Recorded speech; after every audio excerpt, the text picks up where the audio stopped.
Hello दोस्तों, आप सभी का स्टडी फायर क्लासेस में स्वागत है।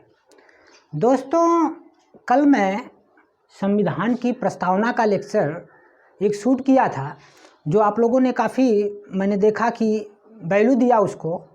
दोस्तों, मैं जानबूझ के कल जब पॉलिटी स्टार्ट किया तो प्रस्तावना को पढ़ाया। एक्चुअली क्या है, मैं चाहता था कि आपका पॉलिटी में इंटरेस्ट पैदा हो, इसके बाद मैं पीछे की चीज़ों को बताऊंगा। वैसे तो आप देखे होंगे, जब पॉलिटी कोई भी पढ़ाता है तो हमेशा 1773 के रेगुलेटिंग एक्ट से चालू करता है, लेकिन मैं थोड़ा से उससे पीछे से जाऊंगा कि आखिरकार ऐसा क्या कारण हुआ कि 1773 का रेगुलेटिंग एक्ट लाना पड़ा। ठीक है, इसको समझने के लिए थोड़ा पीछे चलिए, इसके इतिहास को समझिए। ठीक है, आइए दोस्तों, ये बात है, बंगाल का नवाब था सिराजुद्दौला। ये 1756 की बात मैं बता रहा हूँ। 1756 में बंगाल का नवाब सिराजुद्दौला था। उस समय एक घटना घटी जिसे आप जानते होंगे, ब्लैक होल ट्रेजेडी, या उसी को काल कोठरी की घटना के नाम से जाना जाता है। दोस्तों, जो वो घटना घटी उसमें हुआ क्या, ये एक छोटे से रूम में जो सिराजुद्दौला वहाँ का नवाब था बंगाल का, उसने अंग्रेज यात्रियों को बंद कर दिया। काफ़ी अंग्रेज यात्रियों को एक ही रूम में बंद कर दिया, और वह जाहिर सी बात है कि एक रूम में आप अगर बंद करेंगे तो सफोकेशन होने की वजह से उनकी मृत्यु हो गई। उसमें से कुछ व्यक्ति बच गए, और उसमें से जो कुछ व्यक्ति जो बचे हैं, उसमें से एक व्यक्ति हालबेल नाम का अंग्रेज था। वो हालबेल जो है अपना दिले हाल आकर बताता है रॉबर्ट क्लाइव से। ये रॉबर्ट क्लाइव कौन है? रॉबर्ट क्लाइव उस समय बंगाल में जो ईस्ट इंडिया कंपनी थी उसका अधिकारी था। जब रॉबर्ट क्लाइव से अपना दिले हाल हालबेल बताता है, तब उस समय इसको बड़ा तकलीफ होता है रॉबर्ट क्लाइव को, और यह ठान लेता है कि हम इस घटना का, जो ब्लैक होल ट्रेजेडी घटना हुई है जिसमें हमारे भाई बंधु मारे गए अंग्रेज, उनका बदला लूँगा। किससे? सिराजुद्दौला से। और अब दोस्त, ये क्या करता है, जो सिराजुद्दौला का सेनापति होता है मीर जाफ़र, उसको मिला लेता है मीर जाफ़र को, और मीर जाफ़र को कहता है कि मीर जाफ़र, अगर तुम मुझसे मिल जाते हो तो तुम्हारा जो मेल मालिक है उसे मैं मार दूंगा और तुम्हें सेनापति बना, यानी तुम्हें जो है बंगाल का नवाब बना दूंगा। ये बात जो है उसे जम जाती है। किसको? मीर जाफ़र को।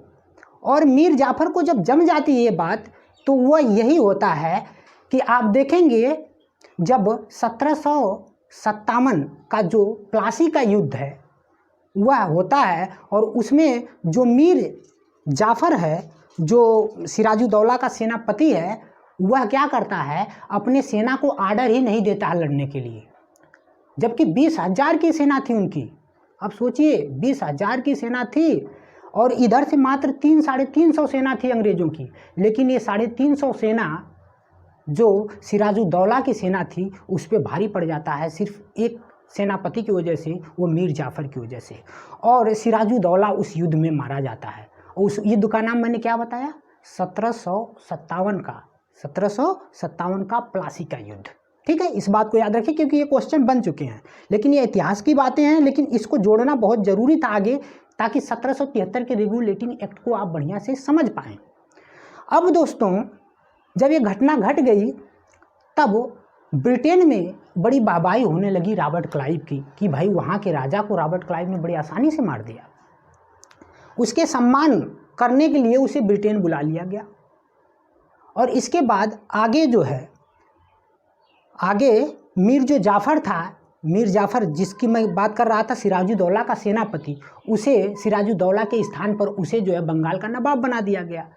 अब ये खुश हो जाता है, लेकिन ये अयोग्य शासक होने के कारण इसे अंग्रेज क्या करते हैं, उतार के एक दूसरे पर्सन मीर कासिम को, जो है ये जो पोस्ट थी बंगाल के नवाब का, उस गद्दी पे बैठा देते हैं।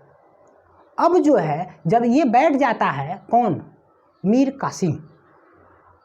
कुछ दिन तक तो रहता है, लेकिन ये उनकी बात नहीं मानता, ये अपने हिसाब से काम करने लगता है। राजधानी एक जगह से दूसरी जगह परिवर्तित कर दिया। अब उन्हें लग गया बुरा अंग्रेजों को कि इससे बढ़िया तो मीर जाफ़र था, अयोग्य था तो क्या कम से कम मेरी बात तो सुनता था। अब इन्होंने क्या किया, फिर से मीर कासिम को उतार के मीर जाफ़र को गद्दी पे बैठा दिया।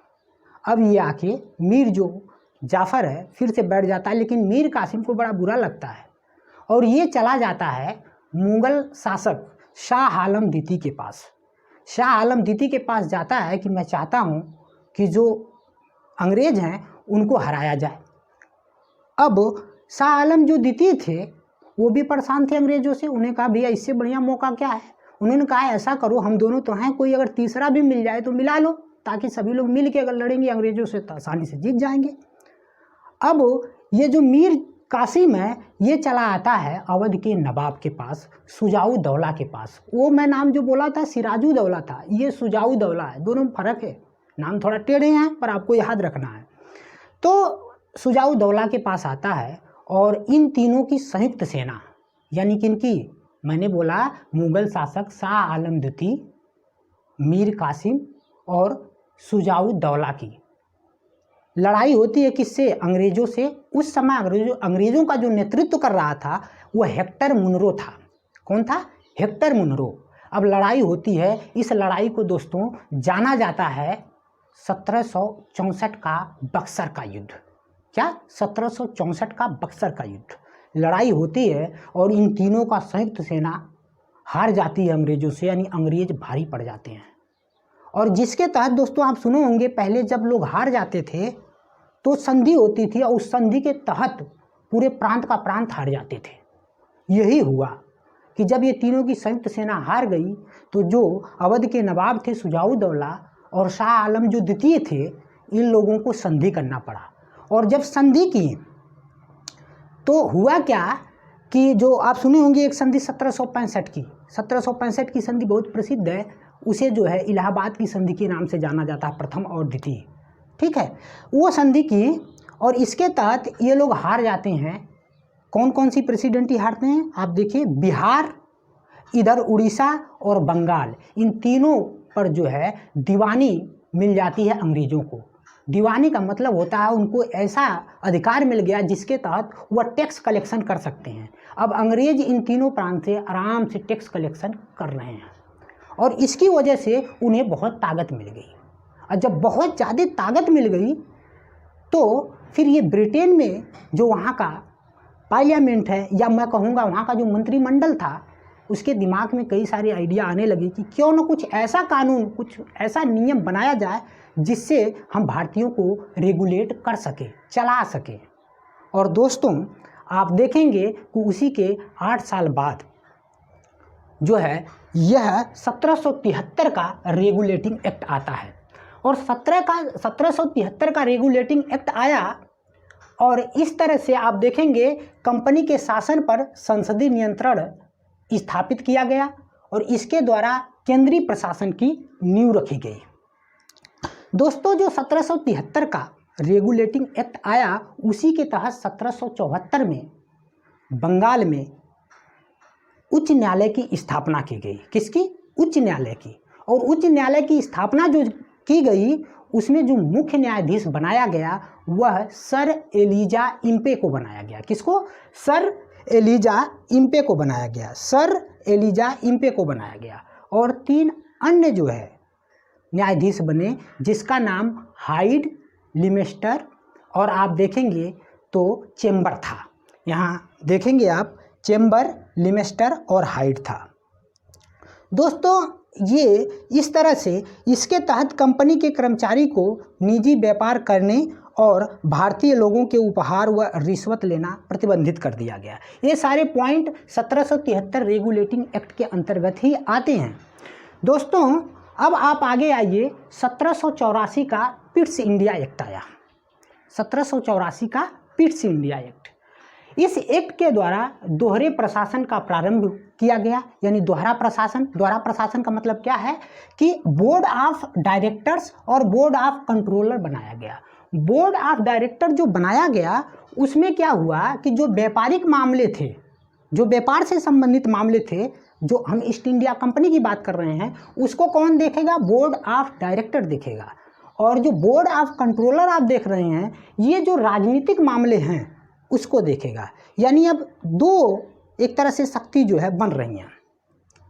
बाद में 1813, दोस्तों एक बात मैं बताना चाहूँगा आपको कि इसमें बहुत ही पॉइंट हैं, आप पढ़ेंगे तो बहुत सारे पॉइंट हैं, लेकिन आपको वही पढ़ना है जो एग्ज़ाम ओरिएंटेड हों और जो एग्ज़ाम में आते हों। तमाम तरह का बहुत कुछ पढ़ने है तो बुक से भी पढ़ लीजिए, फिर तो कोई मतलब ही नहीं है।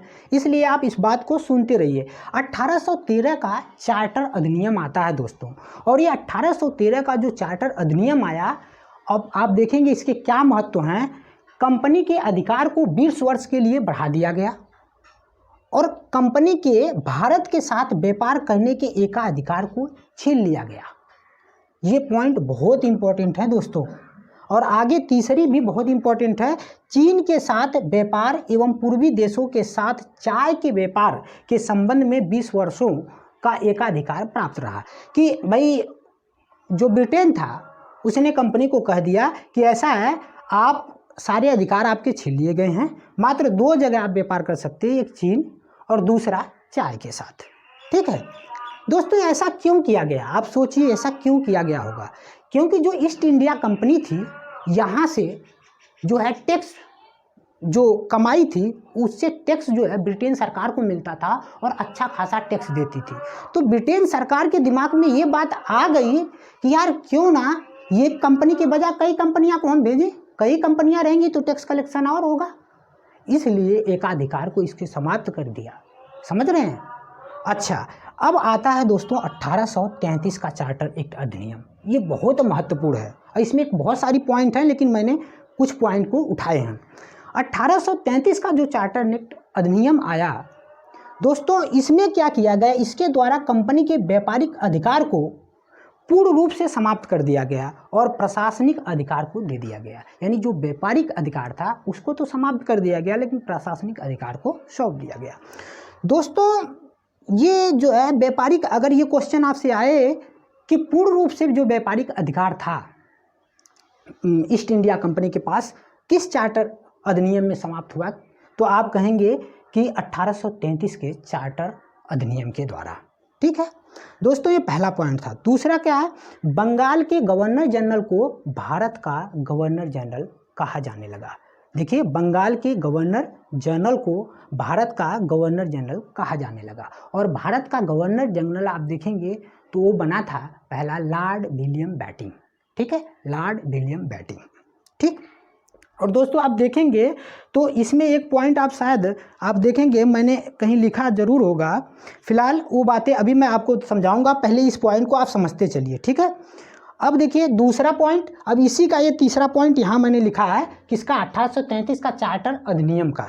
तीसरा क्या है? इस एक्ट के अनुसार मद्रास और बम्बई प्रेसिडेंसी के गवर्नरों की विधायी शक्तियों को समाप्त कर दिया गया। जो विधायी शक्तियाँ थी उन्हें समाप्त कर दिया गया और भारत में ब्रिटिश सरकार का वित्तीय, विधायी तथा प्रशासनिक रूप से केंद्रीकरण कर दिया गया। ये सब कुछ किया जा रहा है सुधार के लिए, ताकि हम प्रशासन अच्छे तरीके से कर सके भारत पर। दोस्तों ये आपको पॉइंट मिल गया, ये पॉइंट मैंने बता दिया है। अगला है गवर्नर जनरल को संपूर्ण देश के लिए एक ही बजट तैयार करने का अधिकार दे दिया गया कि पूरा, आप सोचिए पूरे भारत पर गवर्नर जनरल एक ही बजट पेश करेगा और उसी के अकॉर्डिंग सब कुछ चलेगा। लॉर्ड मैकाले की अध्यक्षता में प्रथम विधि आयोग का गठन किया गया। ये पॉइंट आप याद रखें। ठीक है, अब दोस्तों आता है 1853 का जो है चार्टर एक्ट अधिनियम, यानी 1853 ईस्वी का चार्टर एक्ट अधिनियम आया। उसके तहत क्या किया गया? इस अधिनियम के द्वारा सेवाओं में नामजदगी का सिद्धांत समाप्त कर कंपनी के महत्वपूर्ण पदों को प्रतियोगी परीक्षाओं के आधार पर भरने की व्यवस्था की गई। यानी जो पहले नाम के आधार पर चलता था, चलो भैया कोई लगा है उसके स्थान पर दूसरा लग जाएगा, उसे जो है समाप्त करके अब जो है पेपर होगा, पेपर के अकॉर्डिंग आप चाहेंगे, प्रतियोगी परीक्षा होगी। ठीक है, और 1854 में मैकाले समिति की नियुक्ति की गई। इस पॉइंट को आप मुख्य पॉइंट को आप याद रखें, क्योंकि ये पॉइंट बहुत ही महत्वपूर्ण है। और जो ये 1833 का चार्टर अधिनियम बताया, ये बहुत इंपॉर्टेंट है। इसी को सेंट हेलेना अधिनियम 1833 भी कहते हैं। आप ध्यान रखें, इसी का नाम दूसरा है ये, तो ये नाम भी याद रखना है। ये सारे मोटी मोटा आपको नॉलेज याद रखने हैं। जो आगे का जो जानकारी है दोस्तों वो मैं अगले लेक्चर में दूंगा, और तब तक के लिए धन्यवाद।